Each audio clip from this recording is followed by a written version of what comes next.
Muy buenos días a todos. Damos inicio al comité GSC correspondiente al 28 de junio de 2017. Continuamos con una jornada de pocas publicaciones de relevancia en los mercados, concentrados básicamente, en este caso, en Estados Unidos, con cifras de inventarios mayoristas en Estados Unidos, donde pues ya fue publicado un incremento del 0.3% durante el mes, superando el pronóstico que tiene el mercado. Por otro lado, también se está a la espera hacia las 9 de la mañana de las cifras de ventas pendientes de vivienda en los Estados Unidos, lo cual se considera un indicador líder de las ventas efectivas de vivienda, y como es usual los días miércoles, la publicación del dato de inventarios de petróleo, que más adelante será analizado ampliamente por Agustín. Con relación a los anuncios, también continuamos hoy con declaraciones de miembros de la FED, y entrando ya en Asia, la publicación de la versión china del Beige Book, en la que se hace un sondeo a varias empresas mostrando un crecimiento segundo trimestre relativamente similar al del primero, que fue alto de por sí, con sector industrial y de servicios repuntando, y desaceleración en lo que es el tema inmobiliario. Se identificaron algunos riesgos, como es el encarecimiento de los créditos y el nivel de inventarios de las compañías chinas, que están en máximos históricos. Por otra parte, en Japón se conoció una aceleración de negociaciones de libre comercio con la Unión Europea. En los últimos días los negociadores han estado reunidos diariamente, tratando de avanzar en los puntos donde pues ha habido más resistencia desde el punto de vista de acuerdos. La próxima semana, o por lo menos de acuerdo a la líder europea de estas negociaciones, la próxima semana podría haber ya un preacuerdo entre ambas zonas económicas, por decirlo así. Con relación a Europa, continúan los problemas logísticos derivados del ciberataque del día de ayer. La principal compañía de contenedores en el mundo, la compañía Maersk, dice que no ha podido procesar nuevos pedidos desde que ocurrió esto, y que básicamente pues está tratando de enfrentar este problema. No ha fijado una fecha de solución aún. Por otro lado, continúan las repercusiones de las declaraciones del día de ayer de Mario Draghi, que además de mencionar que el riesgo deflacionario estaba dando ahora paso a la reflación, también dijo que podía, en dado caso, ir ajustando los parámetros de la política implementada, de los instrumentos de política implementados por el Banco Central Europeo, lo cual fue entendido como un mensaje de modificación de la postura monetaria por parte del Banco Central Europeo. Ayer veíamos en el mercado de renta fija incrementos de tasas, principalmente en esos títulos europeos,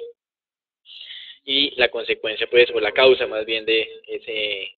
incremento tiene que ver pues con estas declaraciones del presidente del Banco Central Europeo. Y en los Estados Unidos, varios datos relevantes. El primero tiene que ver con la postergación de las votaciones de la reforma de la salud en el Senado para después del 4 de julio. El segundo tiene que ver con un reporte del Fondo Monetario Internacional,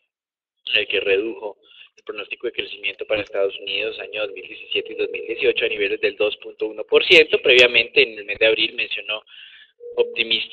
de manera optimista repercusiones de las políticas de Donald Trump en la dinamización económica, y por eso había estimado un crecimiento de 2.3% para este año y de 2.5% para el próximo año. Esto difícilmente se cumplirá, y básicamente lo que concluyó el Fondo Monetario Internacional es que con un mercado laboral ya en ese punto de tasas de empleo tan bajo, es difícil que se logre una dinamización económica en línea con lo que había prometido Donald Trump, de un crecimiento del 3%. Numerosos analistas ya habían dicho que esto no había ocurrido de manera consistente en los Estados Unidos de manera histórica, y que por eso era difícil que ocurriera en esta ocasión. El día de ayer también había declaraciones de la presidenta de la Reserva Federal, Janet Yellen, pero pues básicamente su repercusión fue muy baja, y pues la prensa se limitó a destacar una afirmación de que ella consideraba que no se iba a presentar otra crisis similar a la del 2008 mientras ella viva. No quiere decir que ella impida las crisis, sino simplemente que el arreglo institucional actual tiene suficiente solidez como para evitar un evento de esas proporciones. También lanzó una advertencia acerca de la desregulación que fue secundada por el vicepresidente de la entidad en otros testimonios, diciendo que aún hacía falta mucho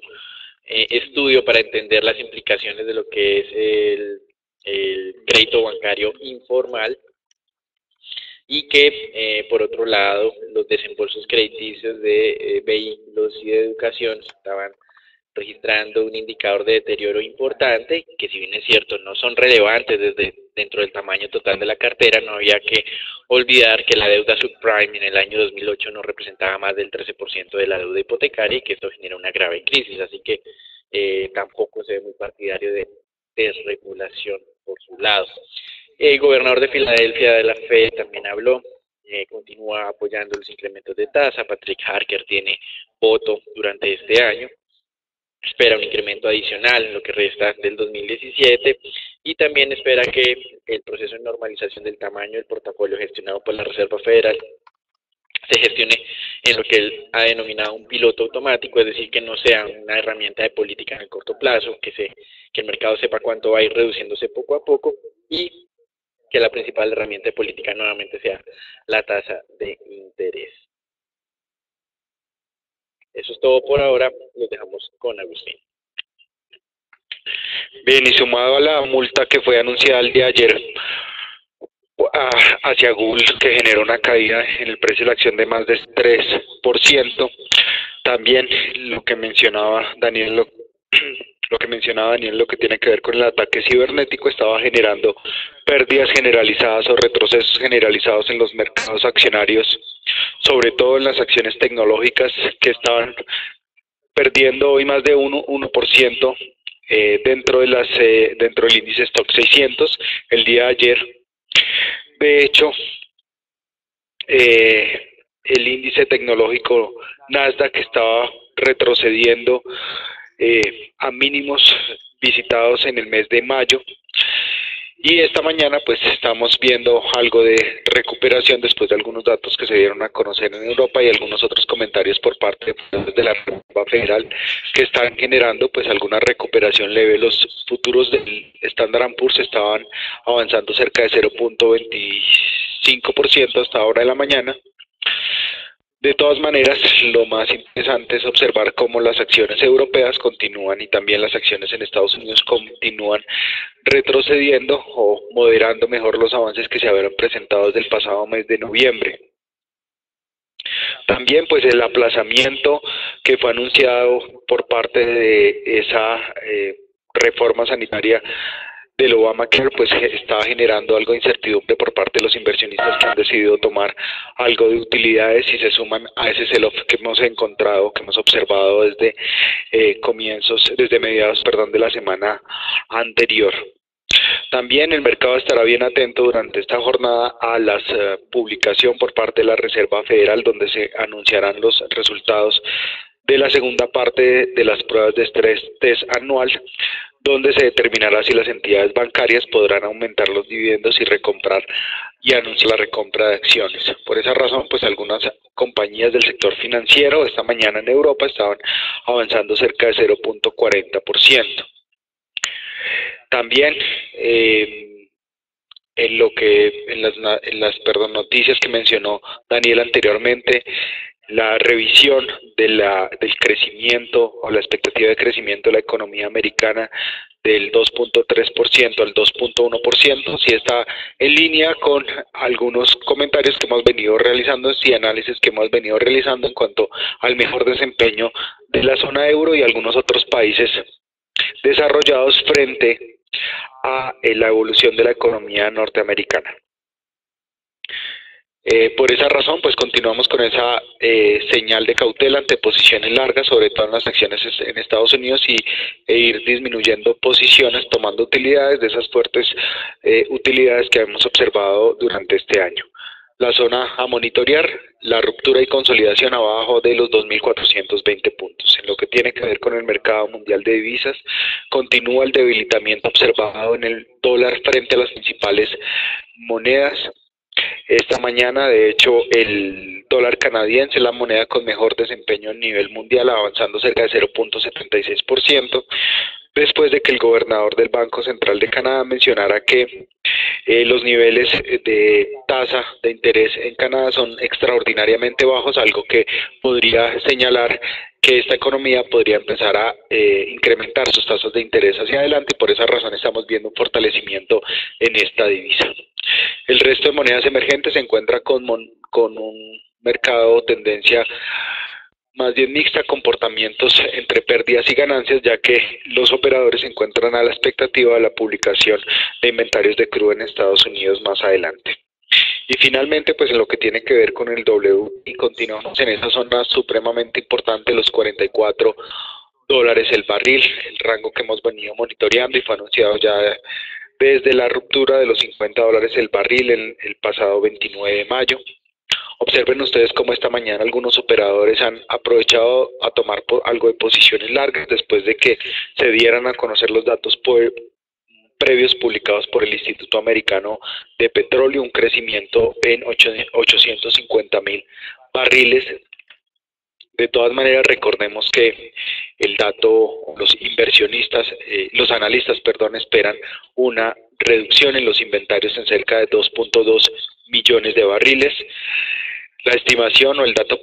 previo publicado por el Instituto Americano de Petróleo, como mencioné anteriormente, fue de 850,000 barriles, nuevamente una variación positiva. Sin embargo, nuestra estimación se ubica nuevamente en el terreno negativo en menos de 500,000 barriles, lo que ayudaría a mantener el precio del crudo en esa zona de los $44 el barril. Recordemos que para pensar en un cambio de tendencia en el mediano plazo, se debe consolidar el precio del crudo por varias jornadas arriba de esa zona importante de los $44 el barril.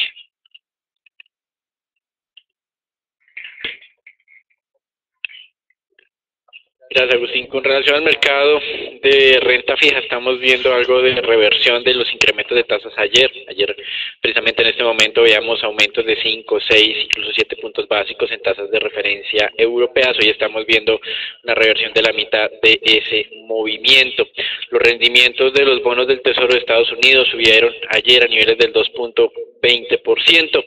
Hoy estamos a niveles del 2.21%, también influenciados pues por estas declaraciones de Mario Draghi, donde se mostraba un potencial cambio de postura de política monetaria, aunque en sus declaraciones dijo que en el corto plazo pues no iban a efectuar ninguna modificación. Entonces, interesante continuar haciendo seguimiento a esta tasa de negociación de los tesoros a 10 años que pues si bien es cierto marcó un nuevo mínimo hacia comienzos del mes de junio. Actualmente pues hemos retornado a esos niveles cercanos al 2.20 que se había fijado previamente al alza. Tenemos como un siguiente nivel un promedio móvil en niveles del 2.25% que hay que estar evaluando y que es también muy cercano al anterior máximo registrado, que pues cercano al nivel del 2.22% aproximadamente. Hacia el alza, recuerden ese siguiente nivel 2.30, un poco dilatado a niveles del 2.35 y máximo eventualmente del 2.40 como posibles niveles en este ascenso de tasa de interés, pero obviamente por el momento no tenemos publicaciones relevantes en Estados Unidos sino hasta la próxima semana, donde ya tendríamos cifras de mercado laboral, ISM manufacturero y no manufacturero. Hasta aquí lo que es el reporte internacional. Damos entrada a lo que es Colombia, donde pues continuamos con ausencia de noticias desde el lado político, pues con algunos movimientos adicionales del gobierno para mostrar ya la finalización de los acuerdos con o la implementación de los acuerdos con la guerrilla de las FARC. Pero por otro lado, desde el lado sectorial continuamos recibiendo noticias tanto en tema petrolero, lo cual será abordado por Natalia, como en el tema del sector cárnico, en el que Panamá, Ecuador, Perú, Chile han anunciado ya las restricciones a los productos de carne colombianos luego de ese brote de aftosa en el ganado en una zona limítrofe con Venezuela. Las autoridades colombianas han culpado al gobierno venezolano, a las autoridades venezolanas, de no hacer su labor en el control de esta enfermedad, y teniendo en cuenta que a través de la frontera hay grandes niveles de contrabando de ganado, pues esto ha generado nuevamente esa ese brote de aftosa en Colombia. Confían en que las exportaciones a los principales mercados como Rusia, Curazao, Líbano y Jordania, que proviene principalmente del norte del país, no sea afectada, pues es una zona en este momento que es aislada en el territorio colombiano.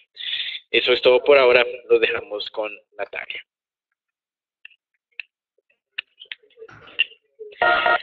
Buen día para todos. Como lo mencionaba Daniel, tenemos varias noticias de carácter corporativo. Iniciando entonces con Canacol, vemos como en la jornada de ayer entonces se fue publicado y la compañía informó que realizó entonces su octavo descubrimiento de gas en Colombia. La compañía informó que probó 46,3 millones de pies cúbicos de gas en el pozo de exploración Toronja 1. Ya la compañía venía realizando algunas operaciones dentro de este pozo, pero este sería entonces el octavo descubrimiento de gas, que sería entonces ubicado en el valle inferior del Magdalena. Como lo mencionaba su vicepresidente de operaciones, este sería entonces uno de los logros más importantes para la compañía, y lo más importante es que se realizó en un tiempo récord de 6 días,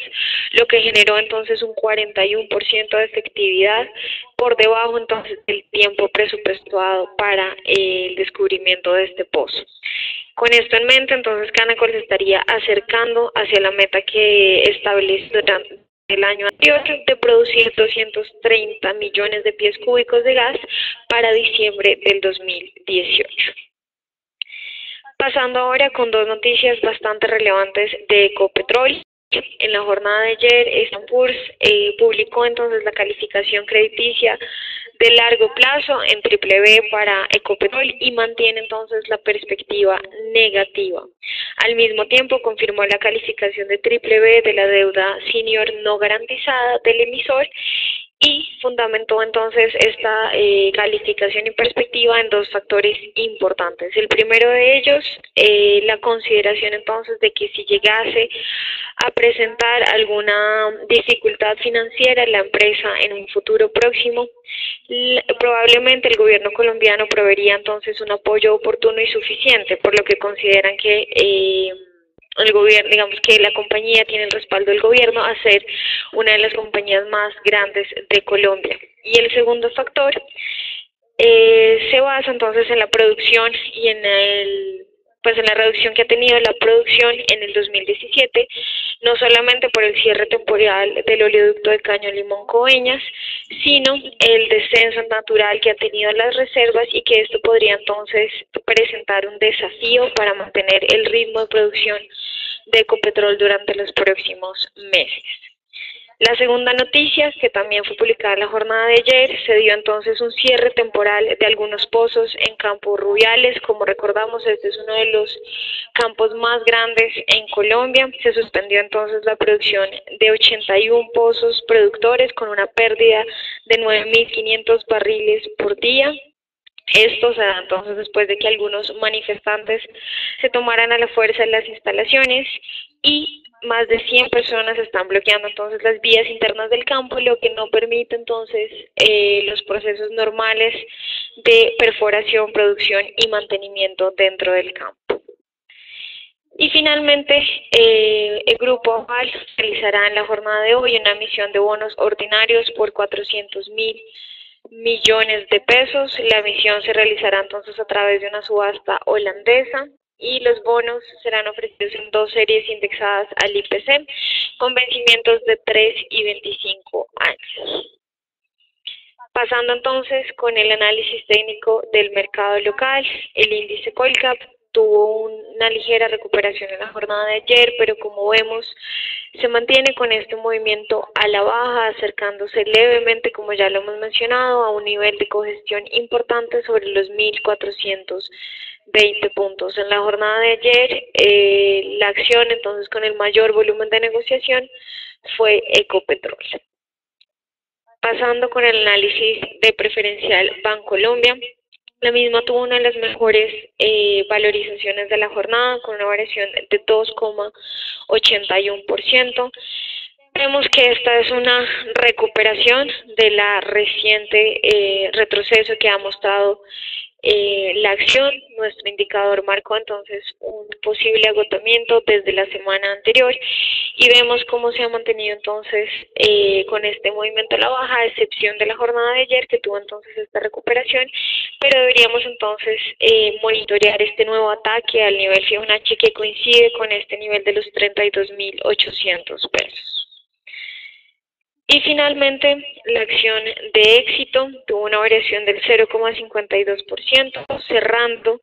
también sobre un nivel de entrada óptimo en los 15.400 pesos, pero por el momento, como vemos, esta tendencia positiva que inició desde finales de abril del año